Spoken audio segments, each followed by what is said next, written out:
Hello बच्चों। हाँ जी, उम्मीद करती हूँ कि आप सब स्वस्थ होंगे, खुश होंगे और आपकी दिवाली अच्छे से मनाई होगी सबने। तो चलिए आज हम कर रहे हैं कि अपना नेक्स्ट चैप्टर एक रोमांचक यात्रा का, जिसका विषय है हिंदी अभ्यास सागर और उपविषय है जिसका कारक। कारक क्या होते हैं? इंग्लिश सबसे पहले समझे कि कारक होते क्या हैं। आप भाषा को पढ़ते हो तो उसमें से, को, में, पर, के लिए, ठीक है, ऐसे शब्द आते हैं। इन्हीं को कारक चिन्ह कहा जाता है, इन्हीं को कारक कहते हैं। ठीक है, इंग्लिश में जिन्हें आप प्रेपोजिशन बोलते हैं, हिंदी में उन्हें कारक कहा जाता है। तो आइए हम कारक के विषय में जानते हैं कि कौन कौन से कारक होते हैं और उनके चिन्ह कौन कौन से होते हैं। तो आइए देखो, कारक के नाम विभक्ति। कारक चिन्ह को हम विभक्ति कहते हैं हिंदी में। तो विभक्ति और कारक चिन्ह एक ही बात है। कारक का नाम या कारक का भेद, सबसे पहला जो कारक होता है कर्ता। कर्ता का चिन्ह क्या है? विभक्ति क्या है? ने, यानी कि इसका निशान है ने।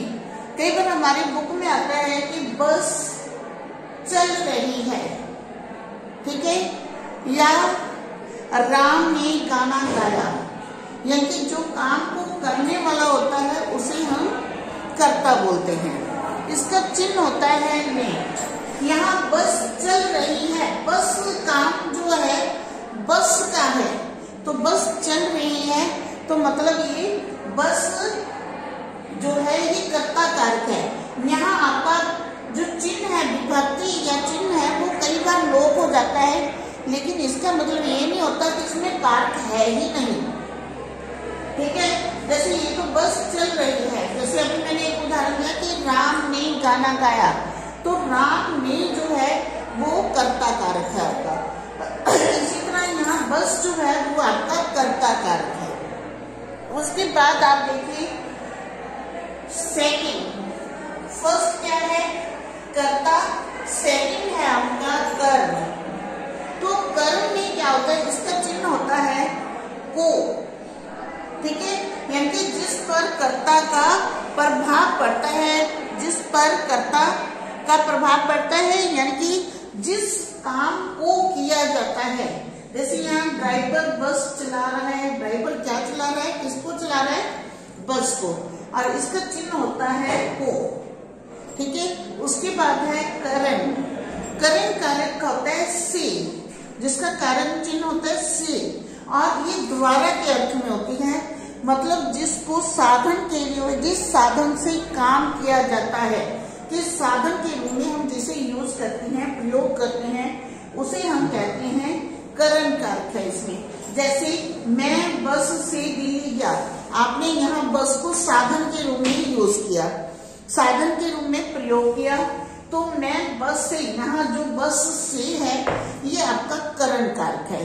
उसके बाद है संप्रदान कारक। संप्रदान कारक होता है, ये के लिए प्रयोग किया जाता है को, यानी कि जब हम किसी के लिए कुछ करते हैं, किसी के लिए कुछ किया जाए, तो उसे हम वहां संप्रदान कारक का प्रयोग होता है। जैसे बस के लिए ईंधन चाहिए, यहाँ बस के लिए आ गया, तो यहाँ जो बस है ये संप्रदान कारक के रूप में प्रयोग हो रही है। जैसे आप कई बार कह देते हो भिखारी को भोजन दो, तो भिखारी के लिए भोजन चाहिए, तो भिखारी के लिए, तो वो क्या हो गया? संप्रदान कारक। और इसके बाद होता है अपादान कारक। अपादान कारक से जुदाई, ये किसी से किसी की जुदाई के लिए प्रयोग किया जाता है। यहाँ भी से आया आपका, यहाँ भी से आया, लेकिन यहाँ से द्वारा के अर्थ में है कि साधन के रूप में हम जब किसी चीज को प्रयोग करते हैं तो से आता है, लेकिन यहाँ से जो आया है वो जुदाई के लिए है, कि किसी चीज को किसी से अलग करना। जैसे बस से, यात्री बस से उतर गए, यानी कि बस से उतरेंगे तो वो अलग हो गए, बस से दूर चले गए। लेकिन यहाँ क्या था कि मैंने कहा था कि मैं बस से दिल्ली गया, यानी कि बस के ऊपर चढ़ोगे, यानी कि एक सिंपल सा क्या है फंडा कि आप जुदाई करण में आप उस चीज के साथ जुड़ जाओगे। और अपादान स्थान में से आएगा तो आप अलग हो जाओगे। ठीक है, बस से दिल्ली गया मतलब बस के साथ जुड़ गए हम, और बस से उतर गए तो दूर हो गए। ठीक है, तो ये इन दोनों में अंतर है, करण और अपादान। उसके बाद है संबंध कारक। संबंध कारक किसी का किसी के साथ संबंध बताने के लिए प्रयोग किया जाता है। जैसे अभी यहाँ मैंने का, के, की, प्रा, रे, भी इसके हैं। जैसे उसका, उसके, उसकी, का के किया गया, हमारा, हमारी, हमारी, तो रा ले लिया गया। जैसे बस की सीटें आरामदायक हैं, यहाँ सीटों का बस से संबंध बता दिया कि बस की सीटें किसकी है, बस की हैं, तो यहाँ बस की जो है ये संबंध कारक है आपका। उसके बाद आ जाता है अधिकरण।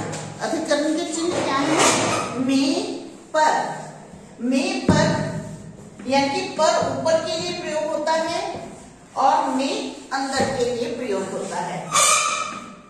जब आप कहते हो कि डिब्बे में चीनी है, या जैसे मैंने यहाँ उदाहरण दिया आपको कि बस में 30 यात्री हैं, इन, जैसे आप इंग्लिश में कहते हो इन, ठीक है, तो इन के लिए आप बस में 30 यात्री हैं या डिब्बे में चीनी है, अंदर के लिए प्रयोग होगा। लेकिन वहीं पर जो है ये ऊपर के लिए प्रयोग होता है। जैसे छत पर कबूतर बैठा है या वृक्ष पर कबूतर बैठा है, मेज पर किताब रखी है, तो यहाँ बस में या मेज पर, ये दोनों क्या हैं, आपके अधिकरण कारक कहलाते हैं। ठीक है, उसके बाद आपका लास्ट है संबोधन।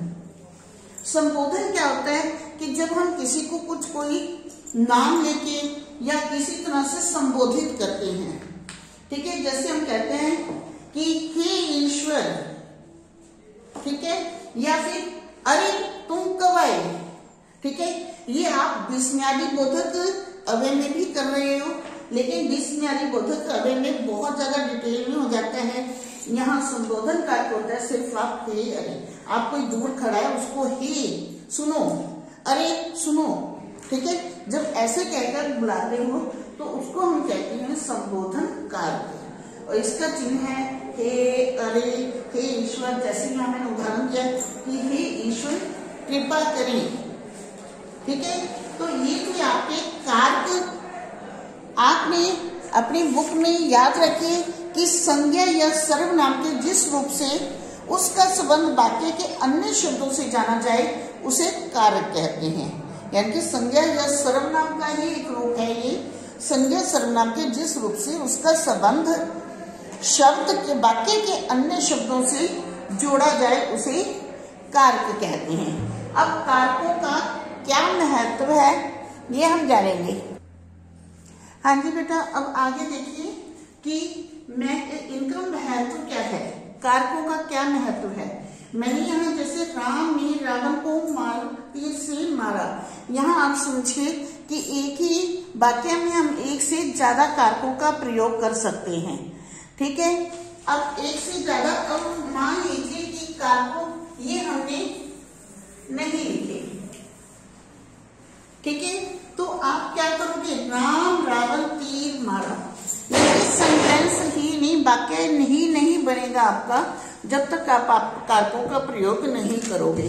तो अब हमने कारकों का प्रयोग किया, राम ने रावण को तीर से मारा। ठीक है, यहाँ आपने इसका महत्व समझा कि बिना कारकों के आप सेंटेंस नहीं बना सकते। हाँ, कई बार कारकों का लोप हो जाता है, मतलब छुप जाते हैं। ठीक है, लेकिन इसका मतलब ये नहीं है कि उसमें कारक है ही नहीं, बस चल रही है, यहाँ कोई कारक चिन्ह नहीं आया। चिन्हों का लोप होता है लेकिन कारकों का कभी वाक्य में लोप नहीं होता। बस चल रही है यानी कि बस जो है ये कारक है आपका कर्ता। ठीक है, लेकिन चिन्ह का लोप हो गया है। ठीक है, इसी तरह ड्राइवर बस चला रहा है, यहाँ भी चिन्ह का लोप है कि ड्राइवर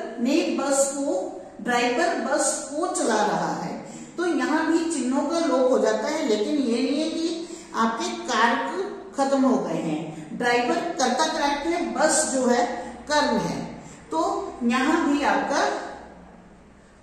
चिन्हों का लोप हुआ है, लेकिन कारक छुपे हुए नहीं है, कारक सामने है। तो ये लेसन आपने पढ़ा कारक, तो ध्यान रहे कि इंग्लिश की प्रेपोजिशन और हिंदी के कारक एक ही बात है। तो आगे आप ये इस लेसन को कंप्लीट करेंगे अपने आप तक पीडीएफ पहुंच जाएगी। ओके, तो ये लेसन तो आपने कर लिया। अब आगे आपके लास्ट इसका क्वेश्चन है कि विद्यालय के दौरान 3 दिवस के लिए ट्रैकिंग अभियान पर आपको ले जाया जा रहा है, तो प्रधानाचार्य की ओर से एक सूचना तैयार करनी है। सूचना आपके मैं पहले करवा चुकी हूँ, इसमें ध्यान दें कि विद्यालय की ओर से प्रधानाचार्य की तरफ से है, इसलिए आप इसमें पहले विद्यालय का नाम, फिर विषय, ऊपर लिखोगे सूचना, फिर विद्यालय का नाम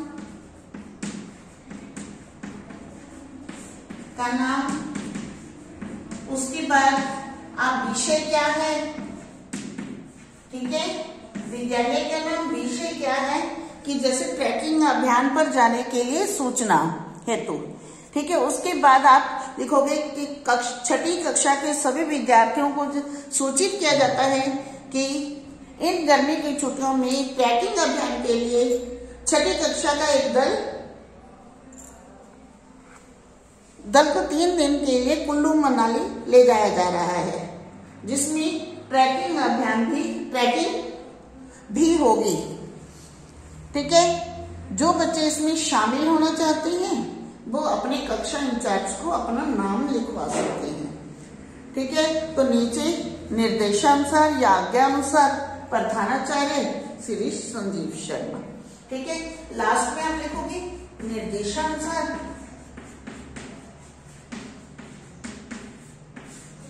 प्रधानाचार्य,